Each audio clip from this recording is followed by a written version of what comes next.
people come in. Told me you started. I did.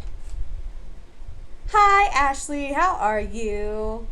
How are you guys? I hope that you're excited. I'm going to give it a little bit of time to let people come in and things like that. I have friends sitting off to the side. They're currently panicking, but they're here and they're ready to talk to you guys about their first year. Are you in there right now?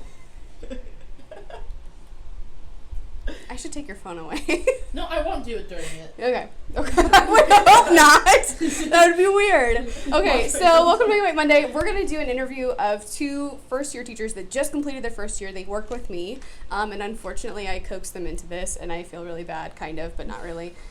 So they're going to be as honest as possible.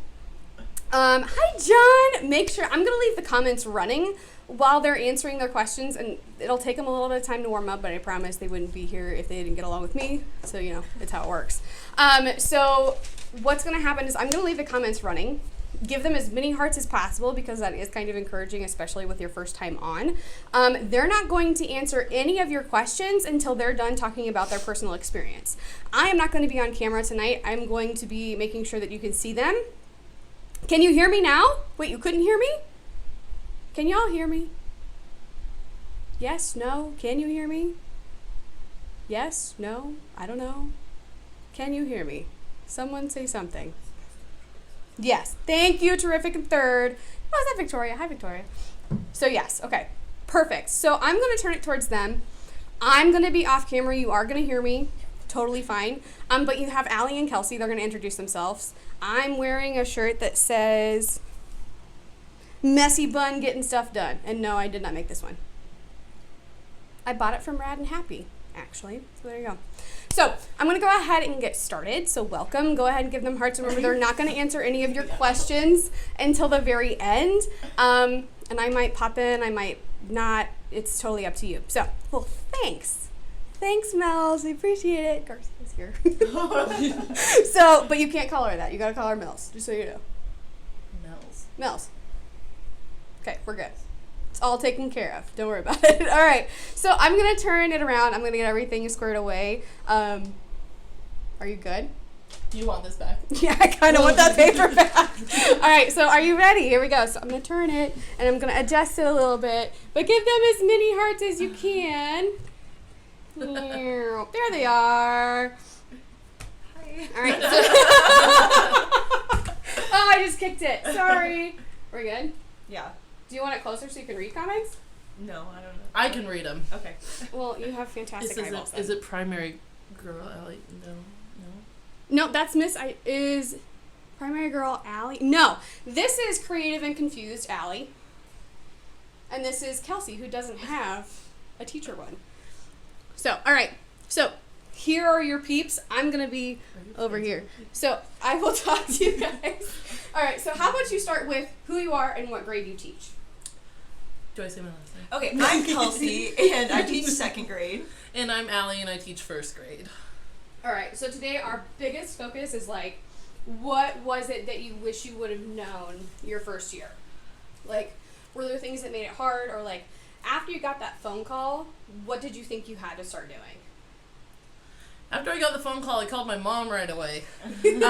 My mom's a teacher, and she teaches high school. And I just remember, at first, I didn't even know whether I was like, what do I say in response to them? And she's like, you take it if you want it. And I was like, yeah, I want it. But immediately I thought, what am I going to do to decorate my room to make it just look fantastic like you see in the movies, commercials, online? And immediately I set a plan to go to IKEA. I did. I set dates. We went to IKEA. I went to the Target store, bought everything I didn't need. And trust me, I just threw a bunch of it away. So you don't need as much as you think you need. Oh, no. Yeah, I would definitely say, like, at first I was all about making my room look cute. But then as it went on, like, I ended up changing so many things anyway, because when it comes down to it, it's more important that it works for your kids and, like, it's functional. Is it functional? Yeah. Word? It's functional. And so I guess at first that was my focus, was making it cute and making it like a fun place. But then when it came down to it, it was more like making sure it was going to work for the kids and work for everything that we needed it to. So, in short, like, don't go buy all the stuff. Yeah, you don't have to buy everything. No, I was bummed before I got in my classroom. Like, I was spazzing out. And, Okay. yeah. So, like, the next thing is, like, you get the phone call, and then you get to go talk to the people, and you get to go to the school, and you see your room. So, like, walking into your room, I'm what were smiling. your feelings? What were your feelings of walking into your room the first, like, was it overwhelming? Yeah, I was it just gonna say, I was definitely overwhelmed. One thing that made it so much easier and, like, made my year so great was my coworker, seriously, Meg. Aw. She, like, literally, like, took me under her wing right away and, like, filled me in on everything, gave me all the dirt, and was like, oh, this is what we do, this is how we do this. And she's like, oh, if you want to do this, this is how I do it, but you can do it however you want, obviously. So it was nice that she was, like, willing to share her ideas with me and, like, give me a place to start. And then, like, but she wasn't, like, pushing it on me to make it hers. She was letting me make it my own, which I think was really important, that I made things my own and made them work for the class that I had. And what Kelsey's not telling you is that I scared the living daylights out of her. That's not true. When I first walked into my classroom, it was loaded with a bunch of stuff I didn't want. And so I was very overwhelmed because I didn't know what to do with the space I had. I thought my room was way smaller. And so I remember immediately, like, pulling people in, and we were hauling stuff out of the room. And then I was overwhelmed because it was very empty. And I was like, how am I going to fill this? Oh, we got to go back to IKEA and stuff like that. And so, but once I figured it out, what I realized and one thing I wish I would have known is how often I was gonna change my room. And you can, like, I talk to Meg about it all the time. I'd be like, change my seating again, and I honestly think I was to the point where I was changing it like every 2 weeks, but that's also how my mind works. So I wish I would have known that I was gonna do that so much, because a lot of the stuff I bought then I didn't need, and now after this year I figured out that I'm switching to tables. Tables what's gonna work for me rather than individual desks. Yeah, I think it's just important. One thing I've learned is that it's really important to be flexible, because literally one day something can be working so great and then it can fall apart and you have to think of a new plan. So definitely being flexible is what's going to get you through it for sure. Totally Yes. agree. Yeah. All right, so let's see. Do you have questions? You can ask one question. The first one I see is the one I'm gonna take. Is there anything else you want to add to it? Like, is there like Just, anything like- specifically you wish you would have known? I mean, you're not expected to be perfect, for sure. I would say, like, it's obviously totally fine to make mistakes as long as you learn from them, and you need to, like, I'm not always I never used to be really great at taking feedback. I was just like, oh, this person, like, I'm not good if I'm not doing it perfect, but, like, I've realized and worked on my growth mindset to know that I'm not expected to be perfect, and it's okay. I just have to, as long as I learn from it and get better from it. So just being open to that feedback and seeking feedback is what really is going to help you be better. And if you have questions, don't be afraid to ask, for sure. One of the main things that I noticed that I wish I would have known is, like, obviously I bought all this stuff at the beginning I didn't need, but, like, how often I would go out to get myself something special, and I'd, like, walk by the office aisle and be like, my kids need dry erase markers. And so I couldn't get what I wanted because I'd go and I'd grab them markers, or I'd grab them pencils, or I'd be like, this kid doesn't have a notebook anymore. He used all the pages, so I do that. But other than classroom-wise, one of the things that I don't know if anyone really could have prepared me for was walking in and realizing that these kids, like, I knew they were going to have a lot of needs, but knowing that I was going to feel the emotion they felt. Like, if they were sad, immediately my first thought was, focus on this kid, what is wrong with this kid, how can I get on their level, I want to connect with them, which I did, but I let it bother me a lot during lessons at the beginning of the year, whereas now I know when to talk to them, I know how to approach those kids, but I don't know if anything can ever prepare you for that, or the situations they're in, how much it's going to impact you. If they were mad, I would kind of step back, and I noticed I was kind of distancing from them at the beginning, but if they were sad, I was immediately sad. But if they were happy, I was happy with them. So you just don't know how much their emotions is really going to impact you. Like, you could be like, yeah, I could empathize with them, but once you're in the situation, it would really affect my day at first. Definitely. As the school year got started, what was one of the hardest things for you getting started? Like, what was something that you had no idea it was going to be that way? It's kind of a tricky one. Yeah, I mean, just going in, it seemed very overwhelming because I was like, where do I even start with the kid? Like, where do I start? And just thinking, like, how far they needed to get by the end of the year, I'm like, how in the world are we going to get there? But, I don't know, I think that's just one of the times where you reach out to your coworkers, and, I mean, the first few weeks of school, I was really, like, going to Meg, like, how do you start this out? How do you do this? All that kind of thing. Because coming in, whenever I did my practicums or student teaching, I was never there at the beginning of the school year. And so that was kind of like foreign territory. I wasn't really sure. And so I would say definitely reaching out to my coworkers helped with that a lot. I'd say going into it, I knew like there were going to be behaviors, but I didn't know exactly what those behaviors were going to be. So when I experienced some things, I was just kind of like, did that actually happen just now? And so like it was one of those things where you like how fast I needed to, like, I could connect with them but learn the way they were going to respond to everything. Like if I said, can you please sit down, that might not have been the way that would have worked. So I would have had to obviously positive praise what they were doing then and say, okay, now if you can sit down, you can do this and this. But like the little things that kids, the way they react to them, that it is positive, but it's not the way that they would want to respond to. Right. So one question that we have is, did you struggle with time management in the classroom? I did. I did during reading. I was pacing it. I would think we were getting it. We'd be going through everything. They'd be participating. But then I'd be like, oh, it's time to go specials. And I haven't finished vocab, or I haven't finished the high frequency words. And so that took me a while to pick up on because I was very slow at the beginning. Yeah, I would agree. It just takes time. Like, at the beginning of the year, I realized I would spend too much time on the things that necessarily weren't as important, and then I'd run out of time for the things that were important. So as I figured out, like, okay, these are the foundational things we need to be hitting, make sure we're doing. So I would make sure I got them in, and then fill in, if we had extra time, fill in with the things that maybe necessarily aren't as important. So I guess it takes time for sure in figuring out what are the key things the kids need to be getting, but definitely it takes time management, but... Okay, so another question. How did you start planning and implementing curriculum? How did you figure all of that out, / how did you and your team plan? Well, our district really lays a lot of that out for us. They do a lot of our like general pacing for us. But then as a team, on my team, so I'm a teammate with Meg, and then we have another teammate, and we did our planning with Meg's Google Docs template. Very good if you need something to plan with. Hashtag ad.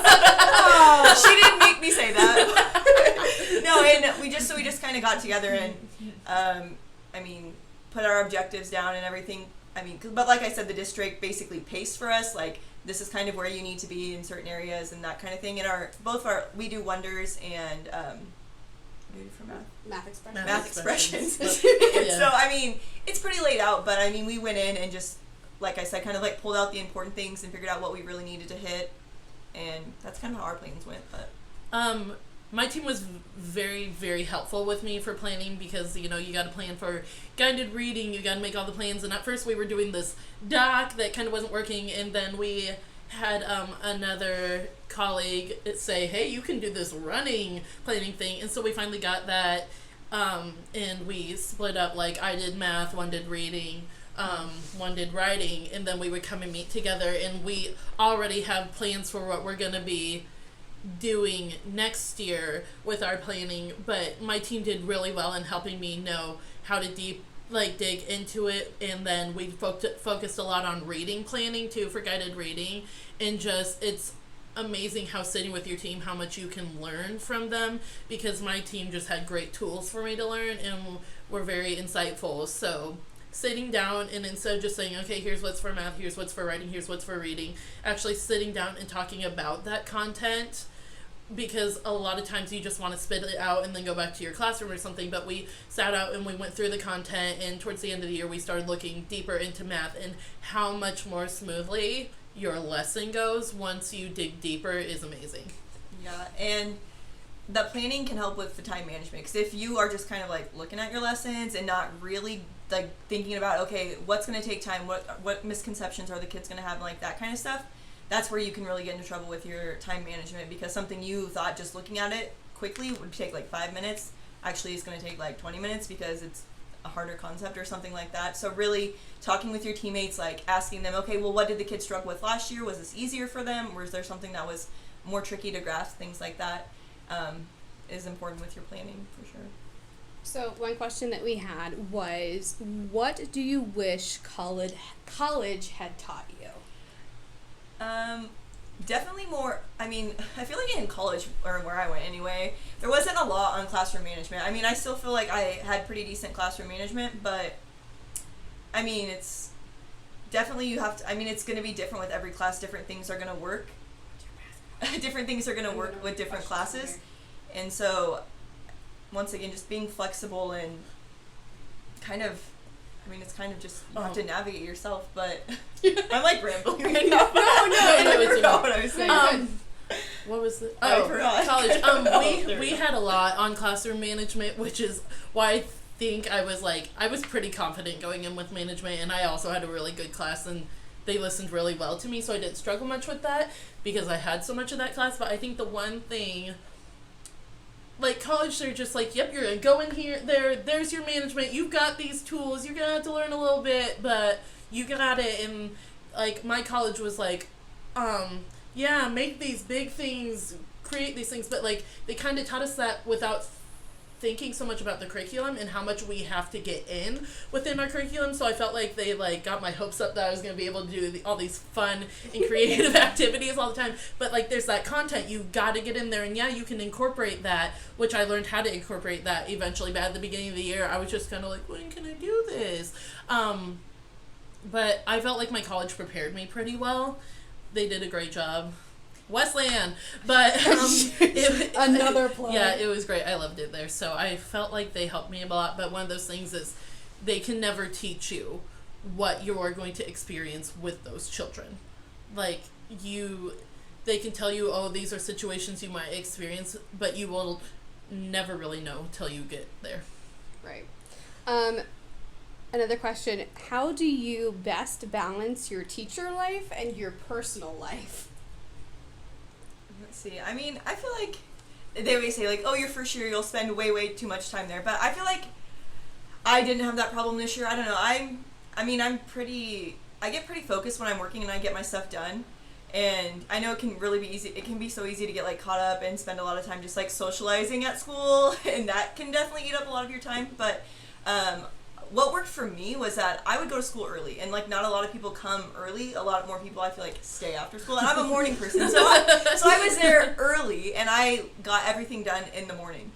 I definitely took things home at night sometimes, but I wouldn't like let that consume me. Like, I made sure I was ready for the day and ready to teach and help my kids be successful. But like, I wouldn't, I guess, overexhaust myself. I mean, because I like, if you do that, you're gonna get burnt out. And so, I mean, like I said, I came in the mornings and I knocked everything out. I guess you could say I was pretty efficient.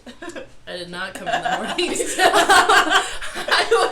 I was one of those people where when I did my student teaching, I had a great cooperating teacher, and she told me one day, I just will always remember, I was like, oh, I need to go plan this, I'll probably do it this weekend. She goes, don't forget about yourself.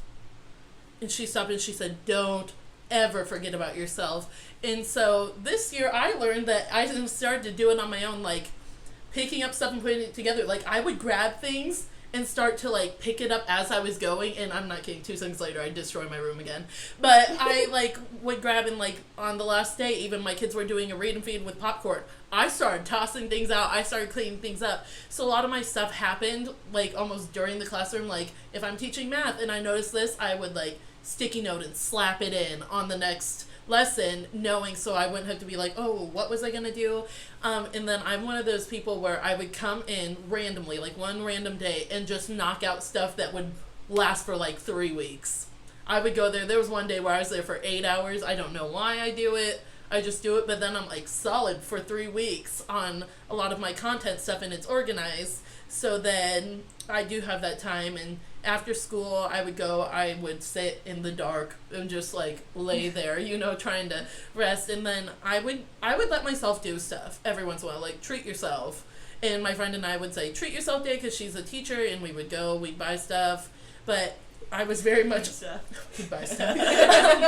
But I was very much like, do it as I go, or come in and just take a day and prepare for a long time. And so I didn't really feel like school took over my life at all. Yeah, I think just like being organized definitely helps, and like she kind of said, like write down, like if you think of something, write it down, and then like if you have it in front of you, like things you need to get done, I feel like you can get through it quicker. But Oh, for sure. Okay, so this is like a two-part question. So, what is one thing you would tell veteran teachers that would be the best area to help new teachers? Like, if I wanted to know how to help new teachers, what would be the area you would want the most support with?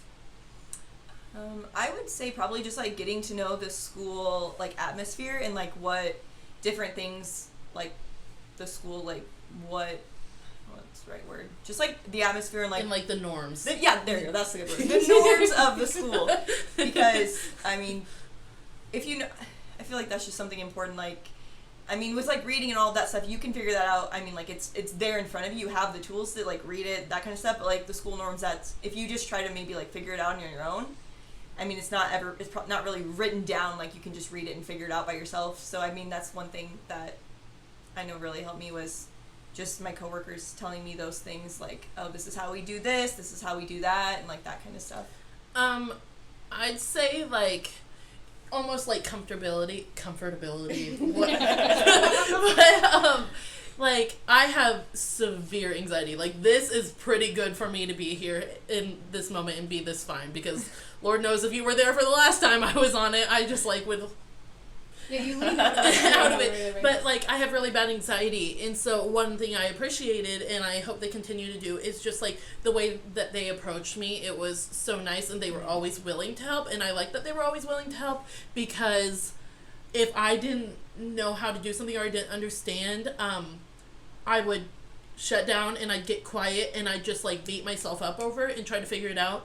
And so just constantly, like, at the beginning of the year, and they did this, is making sure I was okay, asking if I needed help, if there was anything they could do or that I didn't understand, because I will shut down once the anxiety happens. Yes, you will. Yeah.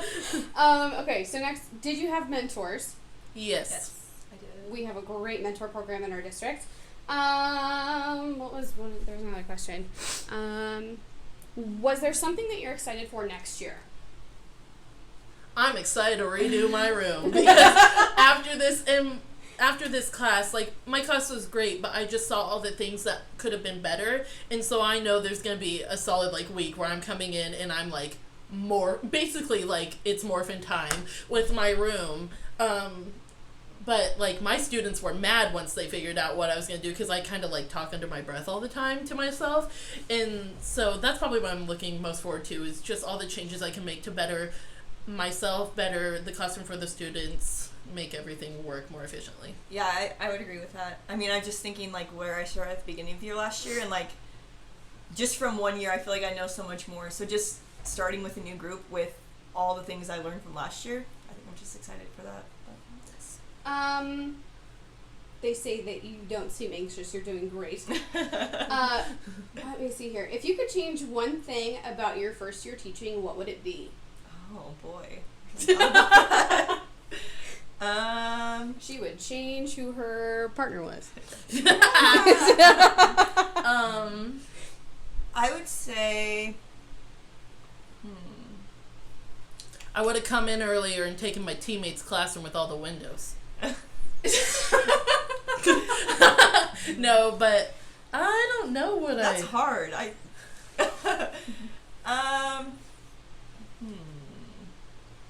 there anything you would change? I mean, I love my first year, but I mean, I'm not like. I know it wasn't like perfect, but I don't know if I would necessarily change anything, because I learned, even though I like made mistakes and like I had to change things and work on things, like. I don't think I necessarily would have changed it, because I learned from pretty much everything that I did anyway. So I feel like I wouldn't change anything, but I'd go back in time and tell myself, like, trust me, you're gonna make it through the year. Calm down, because there were times where I'd skip a word on a spelling test on accident, and I'd be like, put it at the end, and in my head I was like, I just ruined their spelling test.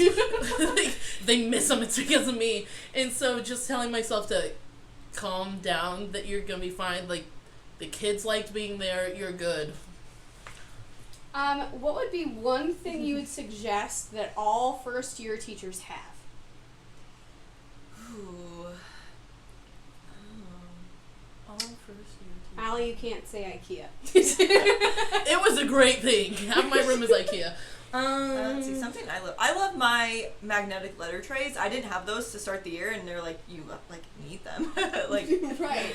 Boogie boards. what?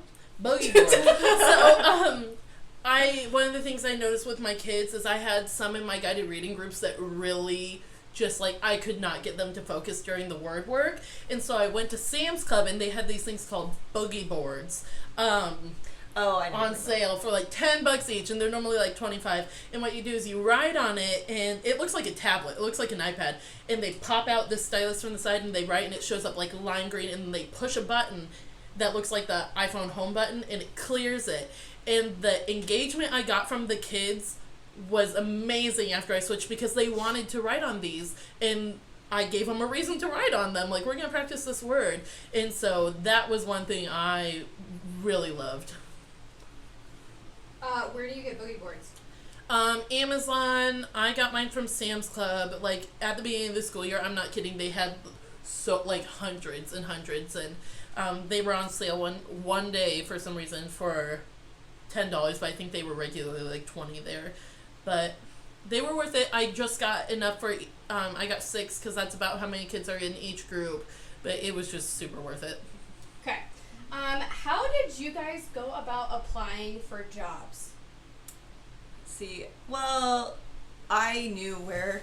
I mean, I honestly only applied to the district that I work in, and actually, no, that's a lie, because no, actually, I almost taught in Hawaii, but I forgot about you. Didn't know that. I actually was hired to teach in Hawaii, but then I decided not to go. Anyway, No. what was the question? How did we go about it?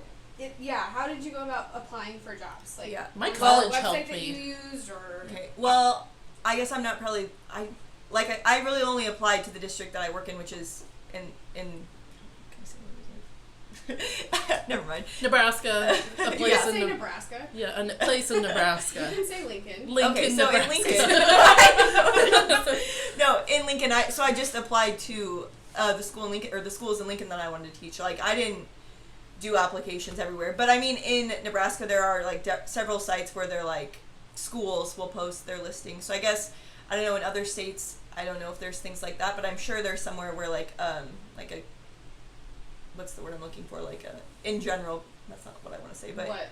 like a general place where schools will post their listings. Yeah. I mean, in there are different Nebraska, places. There's Yeah, in the Nebraska Nebraska education jobs. Right. website. My college did this huge thing on helping. And if you're in college, you can go to like the counselor's office area, I believe, and there's people who will help you, and your professors, will help you. My mom helped me a lot. Thanks, Mom. And she helped me with how to line everything up, because I'm the worst at like lining things up. And then she helped me with, what's that? Like the cover letter, like the letter thing. Oh, Cover like the letter? letter of introduction? Yeah. Thanks, Mom. She helped me with that too, but I only applied to Lincoln also. But we also could see the specific jobs after you get, like, we got open contracts. Did you I didn't know. I got an open contract at the beginning of February, and then they put me in it so I could see the specific ones. But a lot of places you are put into a general pool, and then they will pull out that bit. Applying, it's not as bad as you think it is. Yeah. It's just a bunch of questions. Our school district had this huge thing that you just like literally filled it in, and then you put in recommendations. Yeah. I guess also if you're in college, we had a huge job fair, and like schools from like all over the place, all over the country were there. And so even though there were schools I knew I would never want to teach at, I still like went and talked to them, and like they would kind of give you like impromptu interviews. So just getting experience. So I mean, if I would have done, I guess I was pretty confident that I was going to get a job in Lincoln. That's why I really only applied here. But I would say if you're, depending on like what kind of location you're in, you apply to, I mean, more than one place. Because I mean, even if you don't get your like ideal job the first year, like your dream job or where you really want to be, getting your foot in the door at least somewhere is going to be better than not getting in anywhere. So I guess apply to more than one place, I would say, probably. Yeah, don't do what Kelsey did. Don't. Yeah, Probably that's not. the best That's thing. probably not the best thing. Okay, so we have come to the end of our 30 minutes. If you have any other questions, you're more than welcome to ask them. But do you want me to move it closer so you can read the comments? I can read them. I can't read them, but Let's move it closer. You're gonna have to put your heads together. Okay, so favorite subject to teach? I love teaching reading. Math. Yeah, no, I love teaching everything. Math manipulatives, man. I was playing with those more than the kids. I was like, these are tools, not toys, as I'm Parents, what like, was that one? I something about parents. How Um, much did you share with them?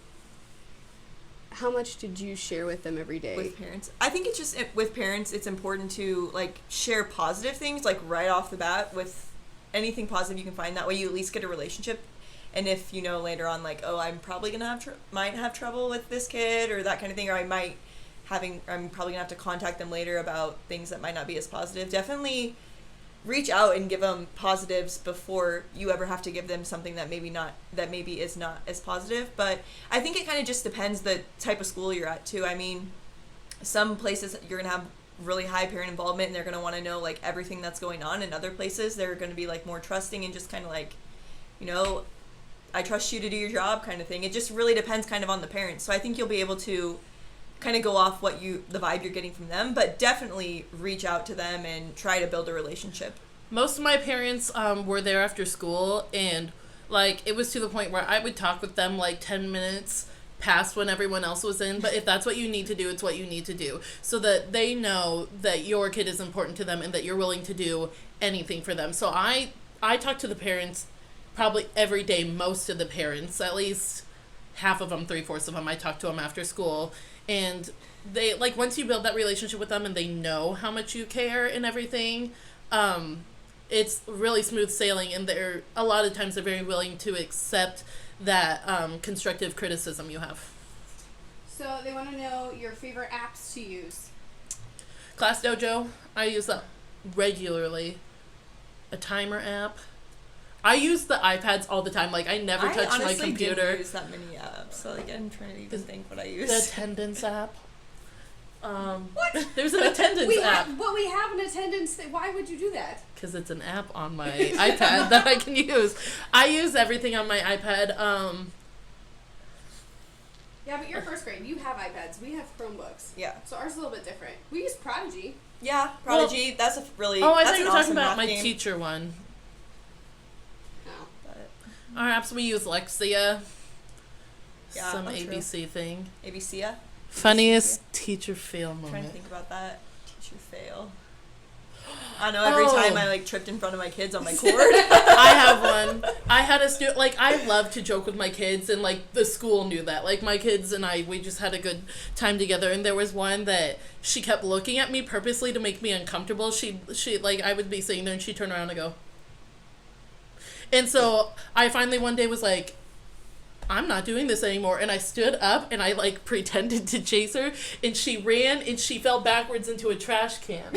So we had to stand her up and pull the trash can off the back of her. And her mom worked in our classroom all the time. I thought it was the funniest thing, but I seriously chased a kid into a trash can. Oh dear Lord. It was a good one. I don't know how we never heard that. Yeah, it was. My girl. What about your werewolf one? Oh, I had a little girl who was fully convinced she was a werewolf, and she kind of talked about it a little bit at first. She's just like, oh yeah, I'm a werewolf. Like, sometimes I like get a little aggressive and go like kind of thing. And then one day she came up to me straight faced the whole time. She's like, so I'm doomed. I was just like, why? What's wrong? She's like, well, I'm going to the zoo tomorrow and I'm probably going to turn into a werewolf and I might eat the animals. And I was like, wait, don't you just turn into a werewolf at night? She's like, sometimes it happens during the day. And then she also like had a cut on her arm, and I was like, oh, what happened? And I guess she was like climbing a tree at 1 a.m, and because she was a werewolf and she like fell out of the tree. I don't know if that story is true, but that's what she told me. I did not know that. Best day, like the second to last day of school, she climbed onto the playground equipment. It was like hunched like a wolf and was howling. And like no one, like I wasn't watching her, so she didn't know I was looking at her, so it wasn't for attention. Like she literally thinks she's a werewolf. There was also one time where I was sitting there. I was like so focused on the lesson. I was in it. Like we were going, and I look over, and this kid's looking at me going, and I stuttered so bad that it was like one of those things where it's like a stream of random words for like a solid minute, and then we stopped and we couldn't get back on track because a kid was making eyes. I am a vampire hunter. Oh, you have a vampire hunter. I see that. But yeah, here. All right. So how about this, folks? You get to look at me now.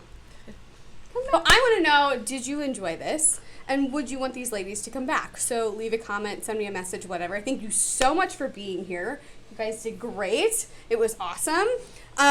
So yeah, let me know if you have more questions. We can have them back. They don't live far from me, and I can track them down. It's pretty easy. So I will talk to you guys later. I hope you enjoyed Megabyte Monday. It will be on YouTube. And I'll see you guys later. So I'll talk to you guys later. Have a great evening and a great rest of your week. So bye. You want to say bye? Bye. Peace. Oh, well...